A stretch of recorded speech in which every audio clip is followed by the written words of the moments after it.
et bienvenue dans mes petits papiers. Je suis Judith, je suis démonstratrice Stampin' Up dans le nord de la France et aujourd'hui nous allons réaliser une carte au pliage original. Alors ici c'est juste mon prototype, on va en faire une version plus jolie ensemble.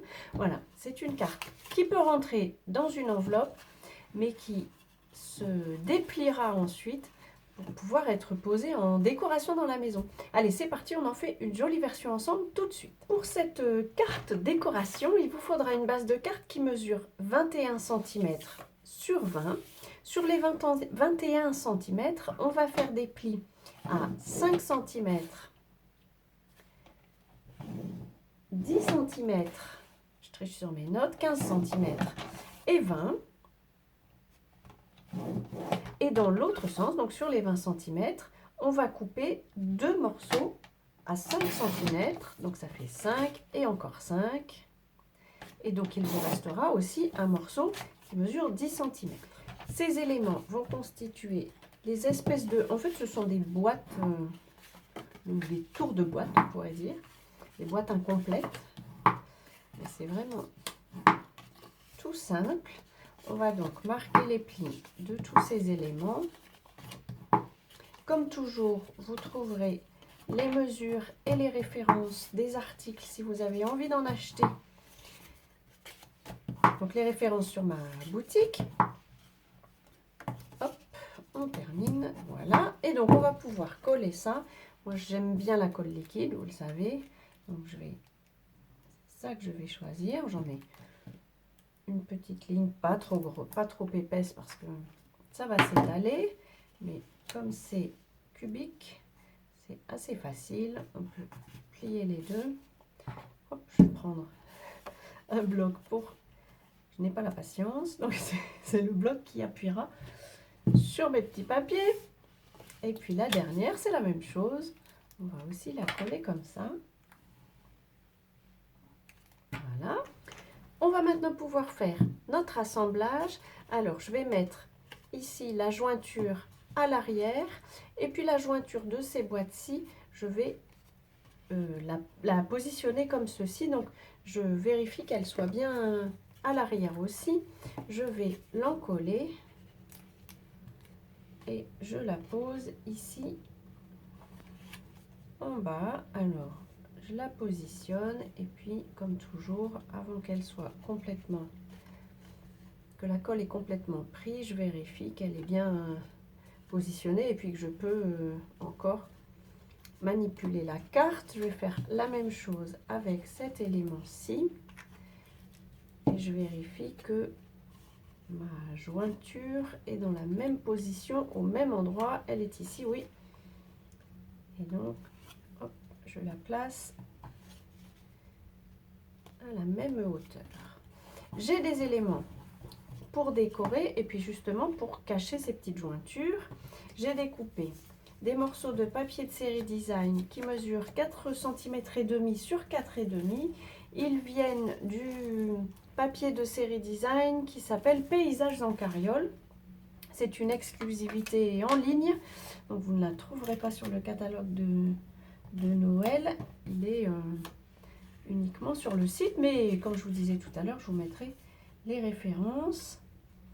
Hop, voilà, je le positionne et puis comme ça on a un élément qui rend quand même la carte décorée. Et j'en ai un aussi vers le bas parce que le point de vue fait que c'est un élément, un côté qu'on voit aussi. Alors j'aurais pu les coller tant que c'était à plat. Peut-être que ça aurait été plus simple à positionner, mais ça m'aurait demandé de bien calculer pour m'assurer qu'ils sont au bon endroit. J'ai préféré faire comme ça. Je vais peut-être plutôt me mettre sous la caméra, c'est peut-être plus agréable pour vous. J'essaye de le positionner pas trop mal. Et la même chose ici. Voilà, j'espère que vous voyez quand même un peu. Voilà, donc ça c'est juste ces éléments décoratifs qui vont quand même faire que à l'intérieur c'est un peu, c'est joli. Et puis j'ai donc fait des éléments avec le set de tampons Les Joies de Noël que j'ai aussi découpé avec les poinçons et j'en ai fait des éléments inversés. Alors si je vous montre par exemple celui-ci, Celui-ci, c'est l'original. Et puis, je l'ai inversé pour ma décoration. Je trouvais que c'était sympa à faire. Je vais vous mettre le lien vers la vidéo qui date un petit peu maintenant, mais sur laquelle j'avais présenté cette technique. Pour ça, il vous faut le Stamparatus et puis un tapis en silicone, parce que c'est lui qui va vous permettre de tamponner. Ces petits éléments cartonnés mesurent aussi 4,5 cm de côté. Excusez-moi, je suis perdue dans mes... Je pense à deux choses en même temps, ça ne va pas. Hop, voilà. Vous pourrez décorer vos éléments vraiment comme vous en avez envie. Ce qui est sympa sur cette carte, je trouve, c'est d'avoir des éléments qui sont un peu... qui sont découpés comme celui-ci et qui donnent un petit peu de volume à votre carte. J'ai aussi préparé un élément pour habiller l'intérieur ici. Celui-ci mesure 9,5 cm sur 4,5, puisque 4,5 c'est la largeur de tous les éléments. Voilà. Et maintenant, on va pouvoir positionner ça. Alors, je me suis aussi découpé, ça vient du même lot, tampon et poinçon. Je me suis découpé Noël. Et donc, je vais les coller. Voilà, ma colle était là. Je vais les coller sur le devant, je pense. Donc, pour ça, on peut repositionner la carte comme ceci. C'est quand même un chouïa plus pratique. Et même, je vais mettre un petit poids. Hop. Et voilà, un petit Noël. J'ai déjà plein de colle sur les doigts. Et du coup, j'emporte mes petits morceaux. Alors, Noël est placé. Et maintenant, je vais pouvoir placer ces éléments-ci. Alors, j'ai envie de jongler un petit peu avec les deux formes. Alors, vous voyez, je m'étais trompée de côté. Les deux côtés sont décorés. Ça n'est pas bien grave. Je l'ai assez rapidement vu.